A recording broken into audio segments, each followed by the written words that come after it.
바울이 구약 성경 말씀을 인용하여서 우리 조상들에게 주신 약속을 너희에게 전파하고 있다. 우리가 우리 조상들에게 주신 약속을, 하나님의 약속을 너희에게 전파한다. 우리가 보통 하나님의 약속을 전파한다, 하나님의 약속을 선포한다, 하나님의 약속을 전한다. 우리가 뭘 전하느냐는 거죠. 이 세상 살아가면서 사람들한테, 믿는 자든 안 믿는 자든 뭘 전할 때 우리 조상들에게 주신 약속을 너희에게 전한다. 어제 말씀 같이 나눴지만 조상들에게 주신 약속은 아들을 통해서, 다윗의 후손을 통해서 메시아를 보내주실 것이고, 그 메시아가 우리의 죄를 대속하셔서 다 지고 가셔서, 짐을 지듯이 지고 가셔서, 그래서 하나님과의 관계를 원래의 자리로 회복시키시고 화목하게 하시고 회복시키시고, 그래서 우리를 구원하시고 우리에게 생명, 영생을 주신다. 이 조상들에게 하신 모든 약속은 결국은 그걸로 귀결된다는 거죠. 무지개 약속을 통해서 다시는 비를 안 내리게 할 거다. 이 홍수로 이 지구를 휩쓰는 그런 재난은 없을 거다. 이런 어떤 세세하고 콜콜한 그런 약속들, 무수하게 조상들에게 주셨던 그런 약속들이 결국은 예수 그리스도의 부활을 통해서 확증되는 거다. 부활을 통해서 확증되는 거다 하면서 전파하는데 뭘 전파합니다? 그 부활을 지금 설명하고 있는 것입니다. 오늘 33절 말씀부터 35절까지 읽으셨는데, 하나님이 예수를 일으키사 우리 자녀들에게 이 약속을 이루게 하셨다. 예수를 여기서 일으키셨다라고 하는 말은 사람 중에 한 사람을 세워서 온 세상이 그를 주목하게 하고 따르게 하고, 그가 답이라고 하는 것을 보게 하고, 모세가 광야에서 놋뱀을 든 것처럼 놋뱀을 보는 사람, 예수 십자가에 나무에 저주받아서 죽은 그를 바라보면 산다. 이 일으키다라고 하는 말이 그런 구약 성경에 기록되어 있는 모든 예수님에 대한 그 일으키심에 대한 예표이죠. 다 그림들이고, 그리고 실제적으로 여기서 일으키셨다라고 하는 말은 죽은 자 가운데서 일으키시는 것을 말하는 겁니다. 부활을 말하는 건데, 이게 계속 33절, 34절, 35절, 36절까지 다 부활에 관한 그런 내용들입니다. 그러면서 예수를 일으키셔서 부활하게 하셔서 우리 자녀들에게 이 약속, 구원자이신 우리 주님으로 말미암은 그 구원을 이루게 하셨다. 이렇게 말하고 있습니다. 이루게 하셨다. 우리 주님, 하나님께서 이루셨다. 이렇게 말하면 훨씬 더 직접적이고 이해가 빠를 텐데, 이루게 하셨다. 다시 말하면 아들을 통해서 이루게 하셨다는 것이죠. 무슨 뜻입니까? 아들을 존귀하게 하고 계시는 겁니다. 아들을 통해서 이루게 하신 거니까, 아버지를 대신해서 아들이 그것을 이룬 것이니까, 우리 주님께서 존귀한 하나님의 본질이고 본체라고 하는 것을 이 말씀을 통해서 확인할 수가 있는 것이죠. 그러면서 예를 드는 것이 시편 둘째 편, 시편 2편을 말하는 겁니다. 그때는 시편을 말할 때 시편 둘째 편, 셋째 편 이렇게 표현을 했나 봅니다. 지금은 제1편, 제2편, 제3편 이렇게 쭉 이어지는 경우에 앞에다가 제자를 붙여서 이 몇 편 말하죠. 광복된 지 제360 몇 년 이렇게 제자를 붙여서 쭉 이어지고 있는, 끊이지 아니하는, 계속되고 있는, 지금도 실현되고 있고 앞으로도 계속될 이 제자라고 하는 것이 굉장히 강력한 그런 표현입니다. 그런데 우리 시편 둘째 편, 시편 2편 7절 말씀, 밑에 각주가 이렇게 붙어 있지 않습니까? 시편 2편 7절에 바로 이 말씀이 있다. 기록한 바와 같이 너는 내 아들이라 오늘 너를 낳았다. 시편 2편 7절 말씀입니다. 그런데 주님께서 부활하심으로 우리 자녀들에게 이 약속을 하나님께서 이루셨다. 우리에게도 이루셨고 우리 조상들에게도 약속하셨고 우리에게 전파하게 하시고, 우리 자녀들은 그 약속함을 이루게 하신 우리 자녀들에게 하나님이 그 약속을 이루는 방향성이 우리의 자녀들을 향하고 있다는 것이죠. 제가 축복합니다. 우리의 자녀들이 하나님의 그 약속의 성취 앞에 서 있을 수 있기를. 하나님께서 우리 자녀들에게 약속을 이루신다는 거죠. 우리에게 약속 이루시는 것 얼마나 큰 행복인지 모릅니다. 그런데 그 은혜가 우리에게서 이렇게 딱 멈추지 아니하고 또 이어질 우리의 자녀들에게까지 하나님의 약속이 유효하다. 이런 믿음과 이런 소망이 없으면 우리가 어떻게 다음 세대를 제대로 눈을 뜨고 바라볼 수가 있겠습니까?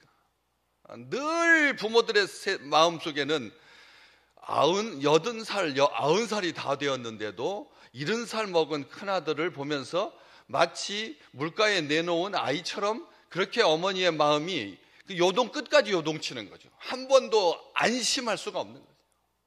한 번도 자녀들을 바라보는 그 부모의 마음은 그렇게 조마조마한 것이죠. 끝까지 한결같이 내가 이 세상을 떠난 다음에야 모르겠지만 그렇지 않은 상태에서는 자녀들에 대한 그런 그 보호하심, 인도하심, 하나님께서 함께하심, 하나님께서 약속을 그들을 통해서 성취하실 기대와 소망이 없다면 우리의 꿈, 우리의 신앙, 우리의 비전, 이것은 다 물거품이고 그리고 미명에 불과하다라고 하는 것이죠. 하나님이 우리 조상들에게 또 우리에게, 우리의 자녀들에게 이 쭉 말씀 보시면 하나님의 백성들이 가지고 있는 축복의 그 놀라움이 여기에 있다라고 하는 것이죠. 많은 종교에서는 자기가 해탈하고 자기가 수련하고 자기가 복을 받고 자녀들에게까지 미치는 그런 몇몇 부분들은 있어도 항상 우리 주님께서 말씀하시기를 나는 아브라함의 하나님이고 이삭의 하나님이고 야곱의 하나님이다.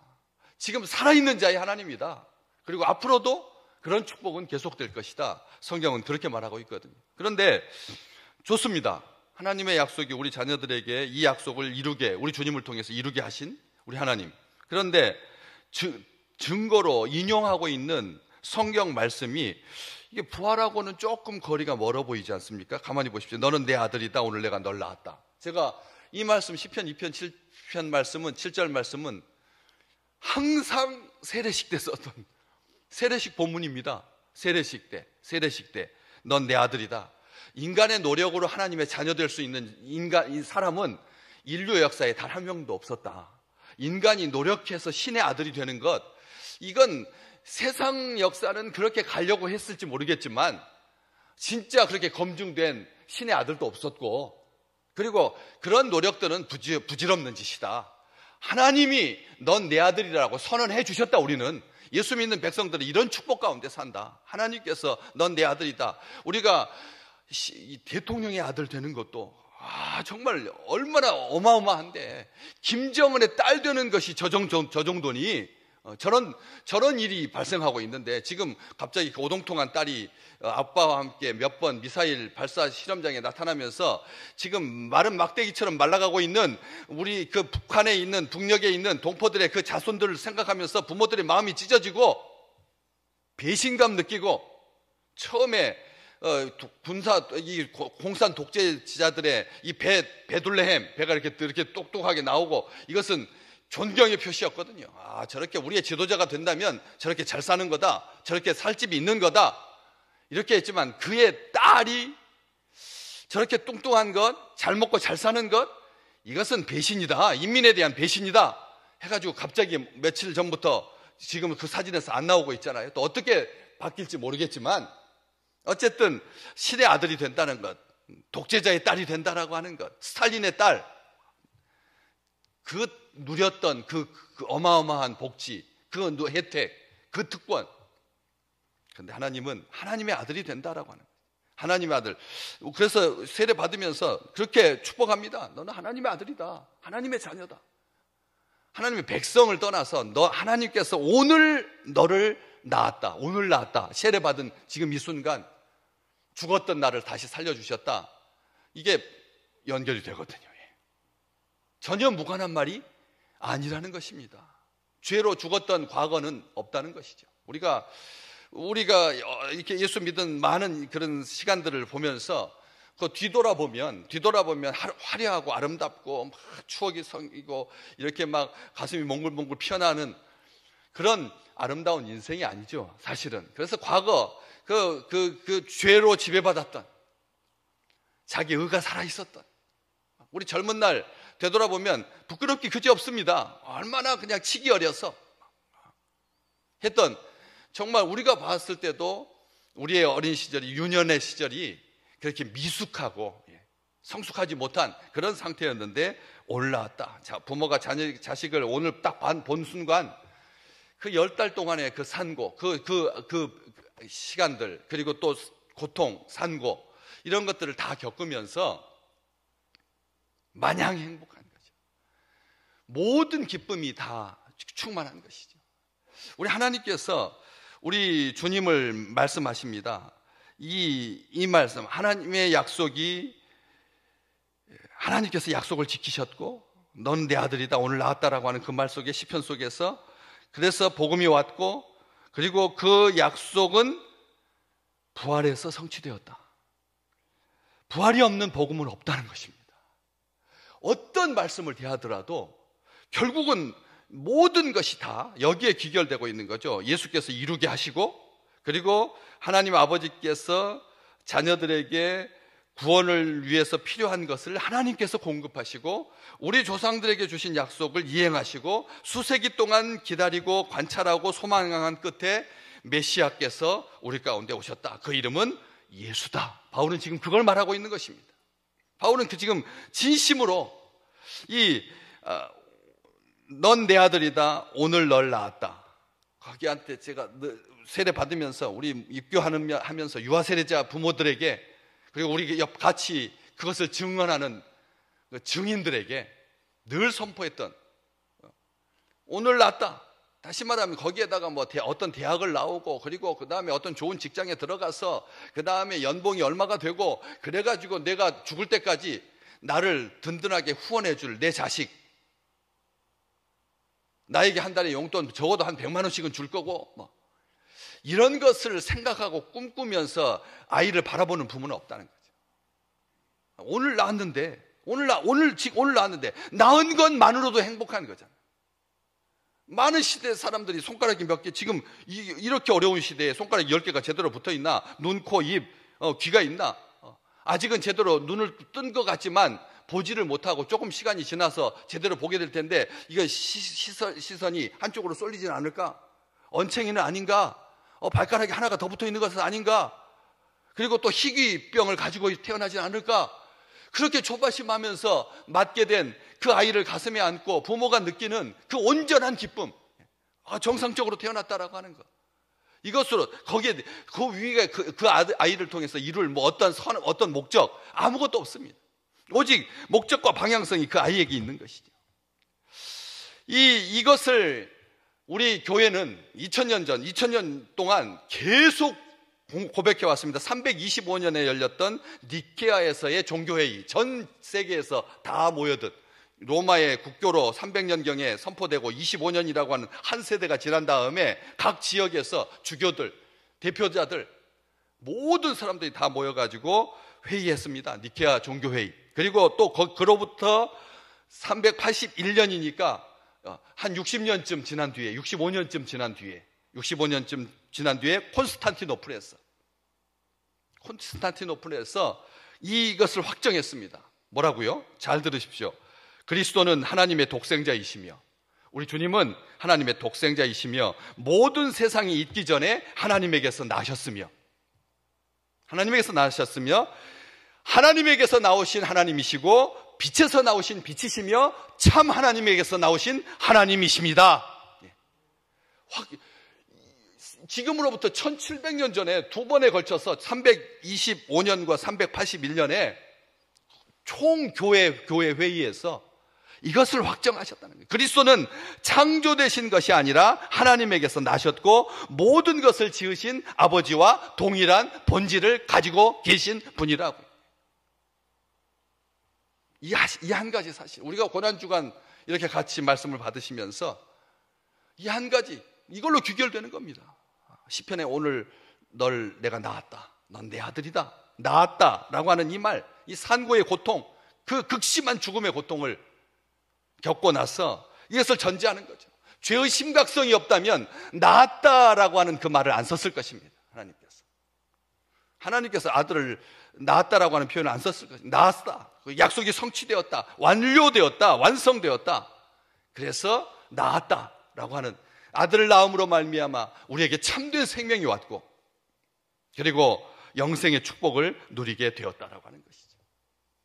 지금 계속 인용하고 있는 이사야, 그 다음에 밑으로 쭉 이어지는 것이 디귿 말씀, 디귿의 각주가부터 내가 다윗의 거룩하고 미쁜 은사를 너희에게 주리라 라고 하는 것은 이사야서 55장 3절 말씀이고, 그 다음에 35절 리을 말씀, 주의 거룩한 자로 썩음을 당하지 않게 하시리라 라고 하는 말씀은 시편 16편 10절 말씀이고, 계속 다 부활과 관련된 말씀입니다. 다 부활과 관련, 구약 성경에 있는 모든 구석구석에서 나온 그런 말들이 다 우리 주님의 부활로 말미암아 하나님께서 우리를 구원하셨다라고 하는, 이게 확증이다. 빈 십자가, 그런 확증이다라고 말씀. 특별하게 시편 5편 5절 말씀, 오늘 말씀 가시면서 찾아보십시오. 시편 5편 5절 말씀, 히브리서 5편 5장 5절 말씀, 13장 33절 말씀, 계속해서 바로 이 말씀을 하고 있는 겁니다. 시편 2편 7절 말씀하고 똑같이 오늘 내가 널 낳았다, 넌 내 아들이다. 히브리서에서도 똑같이 두 번이나 강조하면서 이 시편 2편 7절 말씀을 가지고 우리에게 축복하신, 부활을 통해서 하나님의 아들로 선포되셨다. 로마서 1장 4절 말씀. 우리 주님께서 부활하심으로 말미암아 하나님의 아들로 선포되신 사건이라는 거지. 그냥 하나님께서 죽은 자 가운데서 그냥 아들을 일으키신, 우리가 이렇게 생각하는 그런 그 일상적인 통례적인 부활, 사람이 다시 사는 것, 그런 사건들이야 우리가 얼마나 많죠. 유사 체험, 임사 체험, 그 죽었다가 다시 살아나는, 죽었다가 다시 산. 어저께 이 거룩한 빛 광성교회에서 이제 이렇게 목사 안수 받으실 분, 그 다음에 담임 목사가 되신 분, 그 다음에 기관 전도 목사로 계신 분들 다 이 정치부에서 면접하는데, 한 목사님이 진짜로 자기는 죽었었대요. 태어나서 죽었대요. 그냥 죽어가지고 그때 완전히 생명이 끊어졌을 때 할머니 권사님이 이 손주만 살려주시면 제가 주의 종이 되게 하겠다고 그렇게 그래서 살아났는데, 전혀 자기는 몰랐죠. 들어본 적도 없고 그냥 이렇게 살다가 사업까지 하고 무슨 과장이 되고 막 이렇게 세상에서 그렇게 살다가 나중에 이게 느낌이 이상해서 할머니한테 물어보니까 그런 소원 기도가 있었다는 거예요. 그래서 목사가 됐다는 거예요. 신학교 가고 목사가 돼서, 그래서 어저께 면접하러 왔더라니까요. 저는 그렇게 이 세상에도 얼마나 많은 부활의 흔적들이, 나 천국에 갔다 왔다고 하는 그런 간증들이 얼마나 많은데요. 그런데 그런 일반적인 그런 사람들이 그게 진짜로 우리가 믿어지나요? 믿어집니까? 본인은 그렇게 믿고 그렇게 고백하지만 주변에 있는 사람들에게 그게 믿음을 줄 수 있을 만큼의 그런 부활이 되지 못하는 거죠.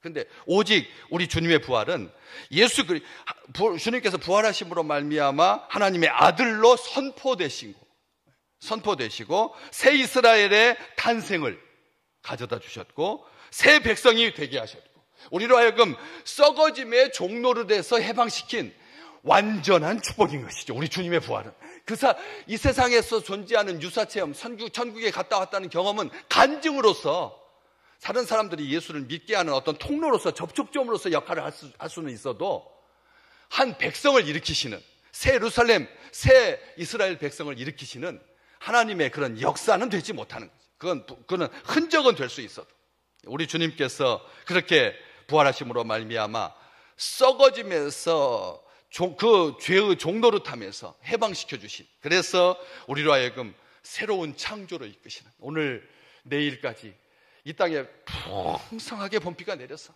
그동안 수고했던, 그냥 한 달 내내 그냥 미세먼지, 초미세먼지, 그 다음에 그냥 산불 해가지고 막 난리도 난리가 아닙니다. 이런 속에 장애인들은 그냥 큰 체육관에 수용되어가지고 밥도 제대로 땅바닥에서 그냥 그 국밥 그렇게 먹고 씻지도 못하고 하는 이런 것을 우리 하나님께서, 생명의 우리 주님께서 이 땅을 사랑하셔서, 물 부족자 국가이지만 물을 잘 관리해서, 그래서 생명이 풍성해지고, 이제 한 사흘 정도 소방 공무원, 그냥 지방의 공무원들 좀 푹 좀 쉬고 비상대기 하지 아니하고 그래서 온 땅이 봄꽃처럼 화려하게 피어나고 하나님의 새 백성으로서 그 생명의 그 특권을, 그 축복을 온전하게 누리는 우리 나라와 우리 민족 그리고 우리 백성들, 우리 식구들 되시기를 주님의 이름으로 축복합니다.